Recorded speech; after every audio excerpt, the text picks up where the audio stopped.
जी, आप यहाँ पे आए, स्वागत है आपका महाराष्ट्र में। और हमने सुना यहाँ पे आप सनोज मिश्रा जी को बधाई देने आए हो क्योंकि एक उनकी नई फिल्म आई थी जिसका नाम था the diary of West Bengal, जो एक रेप केस पे बेस्ड था। और हम सबको पता है कि रेप कितना ज़्यादा एक गंभीर मामला है। तो आप वो मूवी के बारे में कुछ बताना चाहेंगे कि वो मूवी कैसी थी? सनोज मिश्रा जी को पहले तो West Bengal of diary release film बनाने पर मेरी बहुत ढेर सारी शुभकामनाएं, क्योंकि सनोज जी लखनऊ से हैं और मेरे बहुत मित्रवत हैं, भाई जैसे हैं। तो इसलिए जब मैं मुंबई आया हूं तो स्वाभाविक एक मित्र के यहाँ आना कर्तव्य और दायित्व बनता है। और एक जो फिल्म इन्होंने रिलीज की है वो फिल्म बहुत महत्व की है, क्योंकि रेप जो पूरे पश्चिम बंगाल से पूरे देश में हो रहे हैं, उसमें पूरी पब्लिक को जागरूक करने के लिए और आम जनता को उसमें आगे आकर ऐसे कृत्य करने वालों को रोकने के लिए, और जब मनुष्य है तो मनुष्यता का प्रदर्शन समाज में हो, इस नाते ऐसी फिल्में लाना ये बहुत ही अच्छी बात है और बहुत अच्छा लगा मुझे। और मुझे जानकारी थी ही, लेकिन जब आज मैं यहाँ इनके ऑफिस में मुंबई में आया हूँ, इस नाते मैं उनको बधाई शुभकामनाएं देता हूँ। और सर, अभी जैसे हमने कहा कि इतना गंभीर मामला है और जब रेप केसेस की संख्या एकदम बढ़ गई थी, तब वेस्ट बंगाल में और बाकी बहुत से जगह में हमारे देश में कुछ इनिशिएटिव्स लिए गए थे। तो as a member of the working for the government, आपको कभी ऐसा लगा कि जितने इनिशिएटिव्स लेने चाहिए थे उतने नहीं लिए लड़कियों की सेफ्टी के लिए? माँ बहन और लड़कियों की सेफ्टी के लिए समाज के लोगों को आगे आना चाहिए। और एक मेन बात ये आई है कि राजनीतिक रूप से दल अपनी अपनी भूमिका में रहते हैं, लेकिन बहुत ऐसे दल के लोग होते हैं जो ऐसे कृत्य करने वाले, दुष्कर्म करने वालों को संरक्षण देते हैं।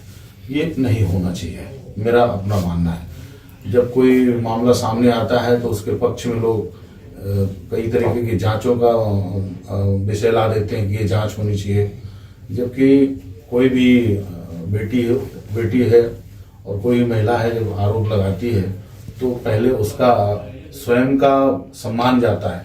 स्वयं का जब सम्मान जाता है, सम्मान खो करके कोई ऐसा आरोप प्रत्यारोप नहीं करता है। निश्चित रूप से जब कोई बेटी इस तरीके के आरोप और जब उसके साथ कृत्य होता है तो आरोप लगाएगी और थाने जाएगी, पुलिस के पास जाएगी, तो उसमें कार्रवाइयाँ लास्टेन होनी चाहिए, जांच होनी चाहिए। जांच में जो भी सत्य हो असत्य हो उसके अनुरूप निर्णय हो। सर, ये तो बात हो गई the diary of West Bengal की, बट ऐसी बहुत सी मूवीज आई है जिसमें बताया गया है कि रेप कितना गंभीर मामला है। रेप लड़कियों को पूछे बिना उनको टच करना, ये सब बहुत गंभीरता से बताया गया है। तो आपको क्या लगता है, ऐसी मूवीज क्या हमारी ऑडियंस को कहीं ना कहीं गाइड करती है? निश्चित रूप से ऐसी मूवीज समाज को गाइडेंस करती हैं। और आज तो अब सोशल मीडिया का और यूट्यूब का और फिल्म इंडस्ट्री का बड़ा रोल है, और इसके माध्यम से जागरूकता आई है और लोग जागरूक हो रहे हैं और सब स्तर पर लोग अपना अपना विषय सुझाव प्रेषित कर रहे हैं। पहले इस स्तर पर मीडिया नहीं थी तो लोगों के मैसेज कन्वे नहीं हो पाते थे, उनके सुझाव नहीं जनता के बीच में जा पाते थे, बुद्धजनों के बीच में जा पाते थे। लेकिन अब विभिन्न चैनल्स के माध्यम से, सोशल मीडिया के माध्यम से, इलेक्ट्रॉनिक और कंप्यूटर मीडिया के माध्यम से ये सब बातें अब सबके करीब पहुंचने लगी हैं, पहुंची हैं, और इससे जागरूकता आई है। बॉलीवुड मूवीज में ऐसे कई बार दृश्य बताए जाते हैं जिनसे हमें लगता है कि लड़कियों पे रेप होना, लड़कियों को गलत तरीके से छूना एकदम नॉर्मल है। तो आपको क्या लगता है, बॉलीवुड का कितना हाथ है ये सब रेप को नॉर्मलाइज करने में, रेप कल्चर को नॉर्मलाइज करने में बॉलीवुड का कितना हाथ है? बॉलीवुड का बहुत हाथ है, क्योंकि घटना भी जो भी दिखाई जाए और उसमें दिखाने का एक तरीका ठीक होना चाहिए। और बहुत घिनौने तरीके से, बहुत फूहड़फन तरीके से उसका प्रस्तुतिकरण नहीं होना चाहिए, क्योंकि इससे भी एक गंदा मैसेज कन्वे होता है। इस नाते जो भी पिक्चर, जो भी ऐसी मूवी रिलीज हो तो उनमें समाज के पक्ष को लेकर के ये विषय जरूर लाने चाहिए, जिससे कि मैसेज गंदा ना जाने पाए। योगी जी ने बहुत सारा काम किया है महिलाओं को लेकर के। अभी फिलहाल में हमारे डायरेक्टर सोनू मिश्रा जी योगी जी से मिल के आए, उन्होंने बधाई दिया कि चलिए मैं आपके साथ हूँ। क्या कुछ सरकार योगी जी के बारे में आप सर कहना चाहेंगे? शर्मा जी, हमारे मिश्रा जी के राजनीतिक संबंध सब स्तर पर हैं, योगी जी से भी हैं। जैसे मैं राज्यसभा का मेंबर हूँ, मैं भी आया हूँ, मेरे भाई जैसे हैं। और सरकार में भी, केंद्र की सरकार में भी इनके बहुत अच्छे संबंध हैं। और हमारी सरकारें, मोदी जी लगातार तीसरी बार जब भारत के प्रधानमंत्री बने हैं तो युवाओं के लिए, माँ बहन बेटियों के विकास के लिए, उनको स्वावलंबी बनाने के लिए, उनको आगे बढ़ाने के लिए लगातार मोदी जी और योगी जी और हमारे अन्य प्रदेशों की सरकारें काम करती चली जा रही हैं। निश्चित रूप से भाजपा की सरकारों के माध्यम से जन जागरण और गरीबों का विकास और बुद्धजनों का सम्मान, व्यापारियों का प्रोत्साहन, ऐसे करके बहुत एक जो हिंदुस्तान को एक जरूरत थी तेज गति से विकास, सामाजिक स्तर पर और यहाँ इंफ्रास्ट्रक्चर को लेकर के और यहाँ के उद्योग धंधों को लेकर के और किसी भी इंडस्ट्री में मैंने विकास करने के पूरे अवसर जनता को और व्यवसायियों को मिल रहे हैं। इस नाते ये सरकारें गरीब के कल्याण और व्यापारियों के कल्याण सबके स्तर पर काम करती चली जा रही है और बहुत अच्छा काम कर रही हैं। सर, आपने अभी कहा कि इंफ्रास्ट्रक्चर, गरीबों का कल्याण और व्यापारियों का कल्याण, इतना सब हो रहा है, बट कहीं ना कहीं आपको लग रहा है कि सरकार अपना 100% नहीं दे रही है, अपना 100% नहीं दे रही है पूरे भारत के विकास के लिए।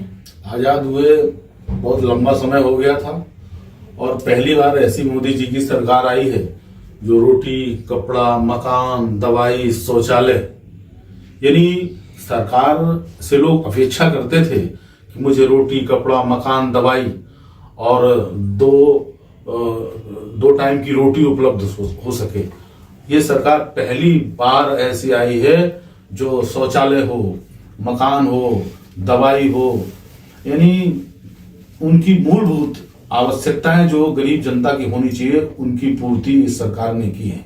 सर, बॉलीवुड की बात करें और हम सलमान खान को अभी याद नहीं करें तो थोड़ा सा, बाबा सिद्दीकी भी हाल ही में उनका मर्डर हो गया है और अब फिर सलमान खान के ऊपर मंडरा रहा है, इस तरह की बातें, कुछ संदेश देंगे इस बारे में?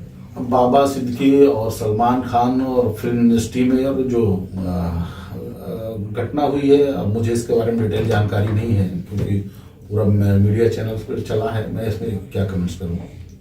पर ऐसा कहा गया है कि बाबा सिद्दीकी की मौत सलमान खान के साथ दोस्ती के कारण हुई। तो आपको क्या लगता है, एक्टर्स जब किसी पॉलिटिशियन के साथ अपना नाता बनाते हैं, उनसे दोस्ती करते हैं, तो क्या वो कहीं ना कहीं कोई प्रॉब्लम में फंस जाते हैं? क्योंकि बाबा सिद्दीकी ने ही सलमान खान को Y+ सिक्योरिटी दिलवाई थी, जिसके कारण लॉरेंस बिश्नोई को गुस्सा आ गया था या कुछ उन्हें ट्रिगर हो गया था। तो आपका इस पे क्या कहना है? नहीं, इस पे मेरा ज़्यादा कुछ डिटेल कहना नहीं, क्योंकि मुझे बहुत चीज़ें पता नहीं।